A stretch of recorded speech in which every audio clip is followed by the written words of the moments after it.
misma jugada. Buenos días a todos. Bienvenidos al tercer webinar. Espero que estéis bien ahí donde estéis. Quiero saludar a nuestra colaboradora de Tenerife, la Montse Troya, al David Manrique de Sevilla. Y os invitamos hoy a escuchar una formación o consejos sobre cómo llevar mejor la ansiedad y el estrés sobre las plantas adaptógenas, y contamos hoy con la colaboración del doctor en farmacia, Josep Ayugué i Creus, profesor de la Universidad Autónoma de Barcelona, experto en fitoterapia, que nos va a hablar sobre las bases farmacológicas de las plantas adaptógenas y nootrópicas, mecanismos de acción y efectos sobre neurotransmisores. Y contamos de nuevo con la colaboración de la Ana Paré, farmacéutica, nutricionista. Y al final del curso vamos a hacer, como siempre, las preguntas y respuestas. Por favor, no olvidéis de pasarlo a través de preguntas, no del chat. Pues empezamos con el doctor Josep Ayugué. Hola, buenos días. Encantado de estar aquí con estos compañeros, aunque no sea físicamente, con los cuales he colaborado. Y bien, yo creo que hoy vamos a hablar de unas cosas que son bastante interesantes en la situación en la que nos encontramos. Y por tanto, espero que cumpla con nuestras expectativas de lo que buscamos. ¿De qué vamos a hablar hoy? Pues básicamente del sistema nervioso y de su desestabilización.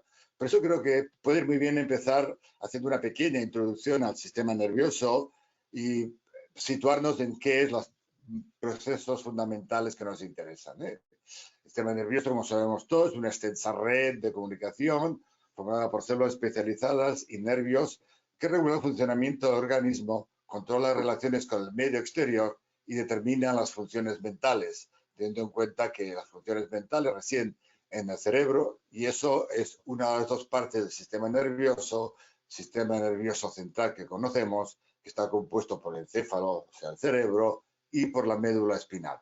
Este centro de control es el que se comunica con el resto, por lo que se conoce como sistema nervioso periférico, que son nervios que llegan a todas partes del cuerpo, tanto para recibir señales como para mandar órdenes. A su vez, hay subdivisiones que no creo que tengamos mucho interés en mirar en este momento. La actividad del sistema nervioso se basa en neuronas, que lo sabemos, que son células capaces de generar y transmitir mensajes mediante estímulos eléctricos y conexiones bioquímicas. Estas conexiones bioquímicas, que permiten la unión entre neuronas a través de la terminación axonal de una neurona con el cuerpo celular de la otra neurona, pues son el sitio donde se sitúa el principal protagonista de hoy, que son los neurotransmisores.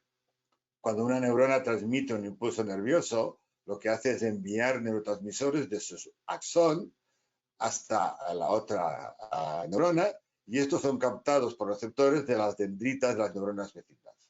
Un neurotransmisor es una sustancia química que lo que hace es transmitir información de una neurona a otra.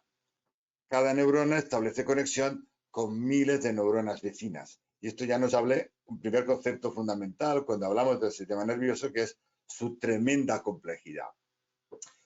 Los neurotransmisores son el protagonista de nuestra charla de hoy. Y aquí tenemos los 10 grupos fundamentales, uno más hay, pero estos son los clásicos de neurotransmisores. Y he puesto las fórmulas para que veamos que son sustancias químicas sin ninguna estructura muy compleja ni muy extraordinaria.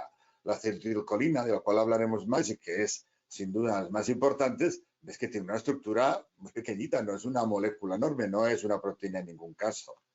También hay diferentes tipos de aminoácidos, como el GABA, también haremos un apunte posteriormente, el gamma aminobutírico, otro aminoácido muy pequeñito, el más pequeñito, de hecho, la glicina, uno no tan pequeñito, pero muy importante como es el glutamato, algunas aminas biógenas que todos conocemos, porque la dopamina, creo que todo el mundo conoce el dopamina y los agentes dopantes. Otras aminas biológicas como la histamina, que quizás hemos oído hablar más como causantes de los procesos alérgicos del cuerpo humano. La noradrenalina, que es una estructura también muy sencilla, como la serotonina, derivada del triptófano, como estos sí son neuropéptidos, o sea, pequeñas cadenas de proteínas, pero con muy pocos números de aminoácidos, de que hay dos grupos, de los opioides, que van directamente a receptores opioides, y las taquicininas, que también tienen una especificación. Cada uno de estos neurotransmisores interviene en procesos distintos de nuestro organismo que se pueden ver alterados por factores externos. Por lo tanto, como hemos dicho al principio, los neurotransmisores transmiten la señal que el sistema nervioso detecta como factor externo y, por lo tanto, tenemos que dar una respuesta interna. Ese es el trabajo principal del sistema nervioso. Dentro de cada uno de estos neurotransmisores hay diferentes tipos y grupos de neurotransmisores. Por tanto, la cosa se complica mucho más. Y esto lo he puesto no para que os lo vaya a explicar, sino para que veamos la complejidad de lo que estamos diciendo. Esto es el axón con espacio presináptico, esto es la dendrita del espacio posináptico y este es el espacio sináptico. Y vemos la cantidad de receptores, liberadores de sustancias, etcétera, que se produce.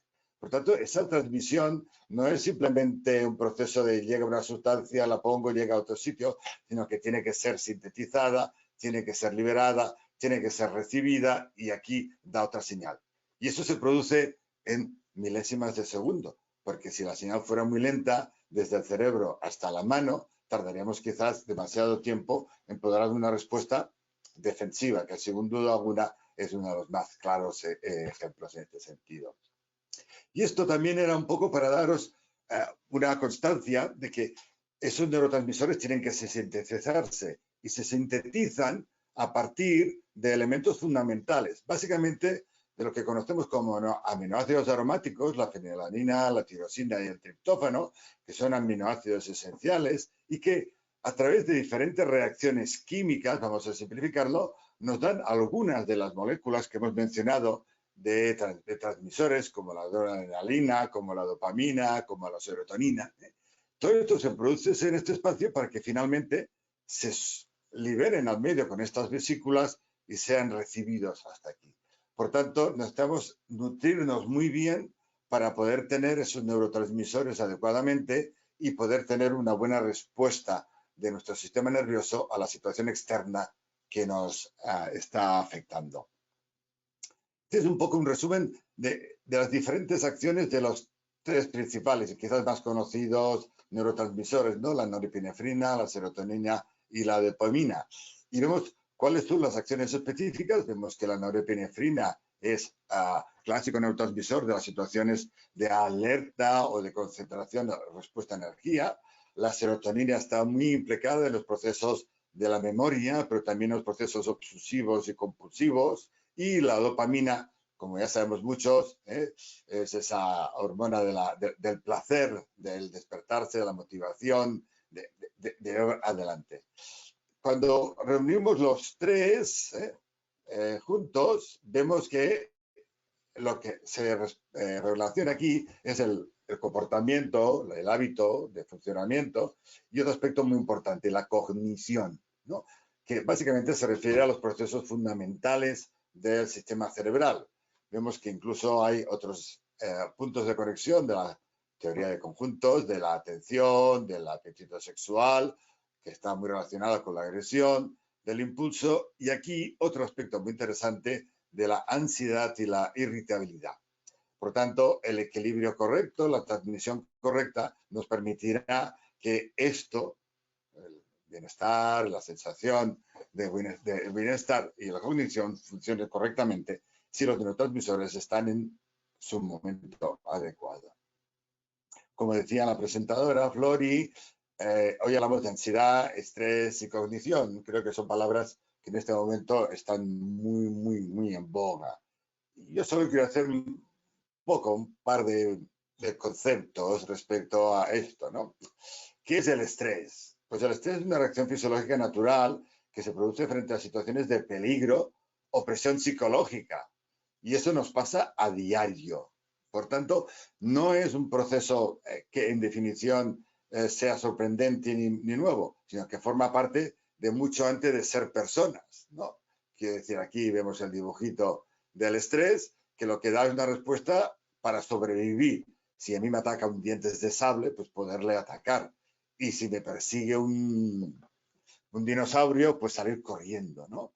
Y eso es el estrés, la capacidad de dar respuesta. Es fundamental para la subsistencia de cualquier especie y, por supuesto, para nuestra subsistencia, porque si no somos capaces de responder a los cambios externos que se nos producen, de cualquier tipo que sea, aunque no sea tan grave como un dinosaurio persiguiéndonos, sino simplemente que hace muchísimo sol, pues evidentemente no tendríamos ningún mecanismo que nos permitiera sobrevivir a las condiciones ambientales cuando estas no son las más favorables o simplemente son adversas, ¿vale? Hoy en día, ¿qué nos produce estrés? Pues ya lo veis, una papelaza, los niños, la compra, todos los problemas, incluso los problemas que en estos días también tenemos. Hay muchas causas. De hecho, si incluso ordenamos las causas un poco, veríamos que tenemos hasta 3 tipos de entornos, ¿no? El entorno escolar, el caso del bullying, la presión escolar, la acumulación de tareas escolares, el miedo a fracasar. Dentro del entorno familiar, pues bueno, precariedad económica, violencia doméstica, conflictos familiares, depresión. Y dentro del entorno social, pues todas esas situaciones que nos preocupan más o menos, ¿no? Robos, violencias, guerras, incendios o cualquier cosa que las noticias tienen tendencia más a manifestarnos. Las situaciones inadecuadas que nos provocan estrés que las situaciones más adecuadas que no son tan interesantes para nosotros. De hecho, yo creo que estamos justo en un momento en el que es fácil hablar de esto y todos tenemos muy claro qué provoca el estrés en este momento. En este momento el estrés nos lo provoca, sin duda alguna, una situación muy especial que hace que tengamos un confinamiento tanto de pequeños como de mayores, que tengamos una convivencia que puede ser muy interesante, pero que en algunas ocasiones no sea tan interesante, que nos provoque esta sensación de y cuando se acaba, ¿no? Y eso probablemente es un estrés muy duro mentalmente, o incluso las personas que se han quedado aisladas, individualizadas y que tienen problemas para poder mantener un ritmo y no estar estresados todo el día. Porque lo que realmente importa es esto, que el estrés sea bueno, ¿no? Porque cuando el estrés es bueno y es una respuesta adecuada a una situación inadecuada, lo conocemos como eustrés, pues tenemos motivación y energía y eso nos permite tirar adelante. Cuando el estrés es malo o distrés, eso nos provoca ansiedad, angustia, como queramos llamarle, quizás a veces es más comprensible. Por tanto, esa ansiedad es lo que nos deriva del estrés y realmente es uno de los factores más claros de la ansiedad, probablemente junto a la falta de sueño, que es otra de las manifestaciones más claras del estrés. Hay que recordar que los hábitos insanos, y aquí tenemos algunos que conocemos, beber, fumar, beber demasiado. Esto no sé si les suena mucho a los que me están escuchando. Y esto también, se ha acabado la harina porque todo el mundo está haciendo pan y pasteles, ¿vale? Por supuesto, también estamos empezando y se ha detectado ya en las farmacias un uso de los diferentes medicamentos, sobre todo ansiolíticos, tranquilizantes y para dormir. Todos estos son hábitos que si no están adecuadamente controlados, comer un pastel es muy bueno, pero solo un cachito, claro, genera una sensación de bienestar pasajero que se trueca al cabo de un poco en un estrés inadecuado o un distrés y por tanto nos entra la ansiedad de cuándo volvemos a comer el pastel o de cuándo volvemos a tomar una cerveza. Y eso nos hace un ciclo que hay que romper para evitar que se nos mantenga y se nos convierta en un estrés persistente. Claro, cuando hablamos de estrés no estamos hablando de un síntoma simple, no es algo que nos da pues fiebre o un dolor, sino que como vemos el estrés involucra diferentes órganos de nuestro organismo, el cerebral, los músculos, el corazón, el aparato digestivo básicamente, el estómago, incluso el aparato reproductor. Y eso nos da una serie de síntomas diferentes de tensión, de desórdenes de comida. Quiero con ello manifestar que evidentemente el estrés son diferentes causas, diferentes afecciones, diferentes manifestaciones. Y eso hace que sea un trastorno, una situación que requiere un tratamiento con sustancias muy eficaces y que sean capaces de abordar todos estos diferentes aspectos, porque si solo solucionamos el problema muscular, evidentemente no solucionaremos el estrés. Y eso hay que tenerlo muy en cuenta para cuando intentemos hablar del tratamiento. Y vamos a por ello. El tratamiento clásico del estrés siempre ha sido el uso de plantas adaptógenas. El término adaptógeno fue originalmente establecido por Lazarev en el 47 del siglo pasado para referirse a sustancias que de forma inespecífica, y entendamos inespecífica, quiere decir a que ataca diferentes niveles, aumenta la resistencia del organismo frente al estrés, y pongamos aquí distrés para remitirnos a lo que he dicho hace un momentito, y un amplio espectro de factores biológicos, químicos y físicos adversos. De hecho, las plantas adaptógenas todas las conocemos. Yo no sé, supongo que muchos han reconocido aquí el ginseng, aquí su planta. El ginseng fue la planta adaptógena que se popularizó. Lamentablemente su mal uso, sus problemas de calidad le han dado muchos problemas al ginseng, pero sigue siendo una planta adaptógena muy interesante. Y al lado una más moderna, pero también con mucha veteranía, que es el eleuterococo. Esta es la planta, como vemos son muy parecidos, frutos drupas, raíces anautoformas, o sea, forma casi de personas, si ponemos un poco de creatividad, por supuesto. Por tanto, no es una cosa que sea nueva, pero sí que es reconocer que las nuevas plantas adaptógenas lo que nos aportan es mucha más información y, por tanto, una mejora en su uso. Y os presento la primera de las dos plantas adaptógenas de las que hablaremos hoy. La primera es la rodiola, que utiliza el raíz y rizoma.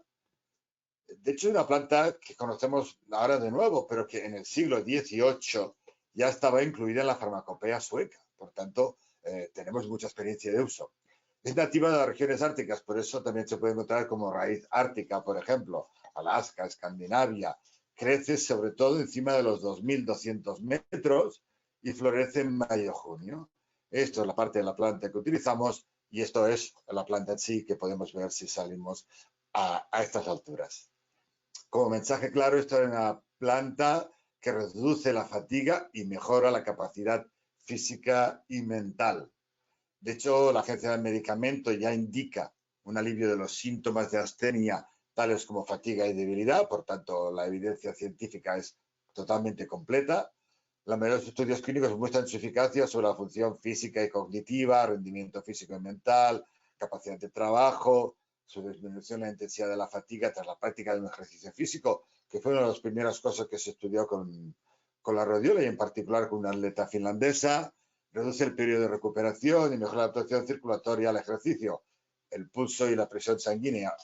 No sé si vosotros estáis haciendo, pero los que cada día estamos haciendo ejercicio con la televisión a través de YouTube, todos siempre van diciendo atención con el pulso, no os paséis. Pues esto es uno de los efectos característicos de la rodiola, puede hacer el ejercicio y que el pulso y la presión sanguínea no hagan ningún pico, no nos den ninguna sorpresa. También hay unos estudios en la mejora de los síntomas de la depresión y la ansiedad, lo cual hace que tengamos una planta adaptógena que está trabajando sobre los esfuerzos físicos e incluso mentales, pero también sobre los aspectos, digamos, psicológicos, ¿no? De comportamiento, como es la ansiedad. También es muy curioso el aumento de la percepción visual y muy interesante para nosotros, por lo que después también hablaremos, la memoria a corto plazo y la atención, que es un proceso cognitivo, una de las partes más importantes de lo que denominamos proceso cognitivo. ¿Cuáles son los mecanismos de acción de la rodiola? Pues prefiero hacer una visión general, porque como he dicho antes, tenemos que actuar a diferentes niveles. Por tanto, ¿qué hace básicamente? Primero, a trabajar sobre los procesos que producen energía, básicamente en la formación de ATP, con lo cual obtenemos energía a todo nuestro metabolismo.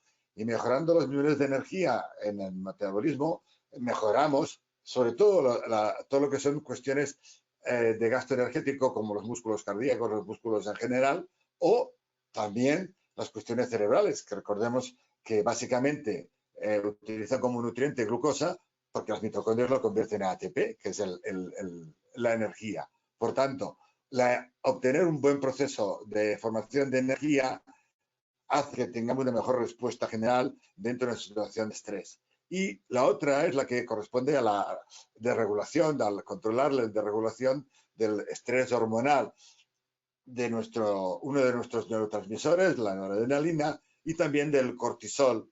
No podemos entender mucho, pero sabemos todos que el incremento del cortisol es justamente una respuesta básicamente al distrés y por tanto lo que hay que hacer es intentarlo volver a sus niveles normales. Y esta es una de las dos acciones fundamentales que presento la rodiola para no hacer más complicada el concepto de cómo funciona esta planta dentro de la actividad del estrés. La otra planta es una planta que nos viene del este, ¿no? La ashwagandha, la raíz que utilizamos, es originaria de la India, pero está extendida tanto en el Extremo Oriente como en el Mediterráneo. En la medicina ayurvédica, que tiene mucha experiencia, evidentemente, se usa la debilidad general, el insomnio, el reumatismo y la pérdida de memoria. Fijaros que de hecho la planta se llama Witania somnífera, lo cual ya indica que una acción sobre el sueño lo tendrá. La planta es un excelente adaptógeno, como planta que permite que nuestro organismo dé respuesta a estas situaciones adversas. Es una curiosidad que su nombre deriva del sánscrito, que quiere decir olor a caballos, con lo cual evidentemente quizás mejor que no le intentemos tomar en fresco la planta, ni siquiera en seco como es esto, que esta es la parte de la planta que utilizamos y estas son las flores de la planta en pequeñito. Como, digamos, resumen de su actividad, la ashwagandha normaliza las funciones del organismo, aportando calma y serenidad. Un concepto muy oriental. De hecho, la ashwagandha tiene estudios que muestran que se ha empleado para tratar los estados de ansiedad, la hiperactividad nerviosa, la astenia, la hipertensión leve e incluso la diabetes tipo 2. También hay bastantes estudios en Parkinson y Alzheimer, también algunos en el deseo sexual y la fertilidad. Recordemos que básicamente la fertilidad es el aspecto más importante de los estudios siempre en Asia. También como coadyuvante en quimioterapia y radioterapia. Esto, varios de las plantas autógenas se están utilizando para ayudar a estas personas que esas sí que están en una situación de estrés duro en tratamiento de quimioterapia y radioterapia para mejorar ese mal estado. Y también para reducir la fatiga en pacientes oncológicos. Es un campo muy interesante de uso de las plantas adaptógenas. Y esto lo he puesto fácil, para que veamos qué fácil es explicar cómo funciona la ashwagandha, ¿no? Esto es lo que se llama un network o una red de actuación, ¿no? Aquí vemos reflejados algunos de los activos, el beta-sitosterol, el glucosterol, la buistefarina, ¿vale? De la Witania. Y aquí vemos relacionados los principios activos con los diferentes targets metabólicos o de otro tipo que dan idea de su acción. Y aquí, pues, un poco lo mismo en esta representación. Evidentemente, lo que estoy intentando es mostrar, como he dicho al principio, que si cuando el estrés, hemos dicho el estrés, tenemos toda aquella serie de órganos, organismos y procesos afectados, necesitamos algo que tenga sustancias que nos pueda dar respuesta a diferentes niveles. No nos sirve de nada que simplemente me dé energía. Me hace falta que dé muchos otros niveles para que el organismo pueda dar respuesta en todos los casos. En función de los neurotransmisores que se produzcan y su variación, la planta favorecerá una cosa o la otra.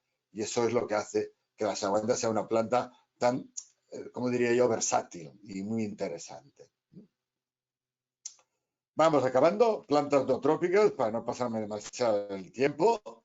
Los nootrópicos, también conocidos como drogas inteligentes, estimulantes de la memoria y potenciadores cognitivos, son fármacos, medicamentos, drogas, suplementos nutracéuticos o alimentos funcionales, fijaros cuántas cosas, que elevan ciertas funciones mentales humanas, las funciones y capacidades del cerebro, tales como la cognición, memoria, inteligencia, creatividad, motivación, atención y concentración.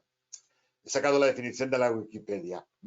Yo creo que es un poco evidentemente dispersa, pero sí que nos indica un poco que las plantas nootrópicas tienen también unas acciones más allá de lo que vamos a hablar, que básicamente va a ser la memoria. Y eso sobre todo porque, claro, medir la inteligencia es muy complicado, la creatividad complicadísimo, y la motivación, atención, se pueden medir, hay test específicos, pero claro, la memoria es un proceso más fácil.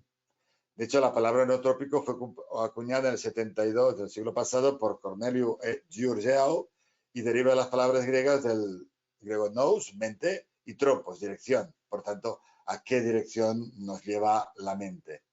De hecho, en el 82 él estableció estos criterios para hablar de plantas nootrópicas, las que favorecen el aprendizaje, que es otro de los procesos que se pueden medir, ¿vale? Frente a aquellos agentes que lo impiden, como la hipoxia o electroshock, que evidentemente es un proceso no demasiado habitual. También plantas que facilitan la transferencia de información interhemisférica de un lado al otro, y eso a nivel médico tiene mucha importancia, y de hecho hay medicamentos no naturales que se utilizan para esta indicación. Incrementa la resistencia del cerebro frente a las agresiones, incrementa el tono del control córtico-subcortical, esa conexión tan importante, y por supuesto tienen que carecer de efectos sedantes o estimulantes. Y sobre todo estimulantes. Lo digo porque a veces las plantas nootrópicas, como dan, digamos, una sensación de relajación, pueden parecer sedantes, pero en ningún caso es una planta para dormirse. Lo cual no quiere decir que, evidentemente, si alcanzas una tranquilidad, un equilibrio, pues evidentemente descansas mejor. Esto no hay ninguna duda al respecto. Bien, ¿quiere pasar la transparencia o no quiere pasar? Bueno, cuando quiera pasar, hablaremos de nuestra planta.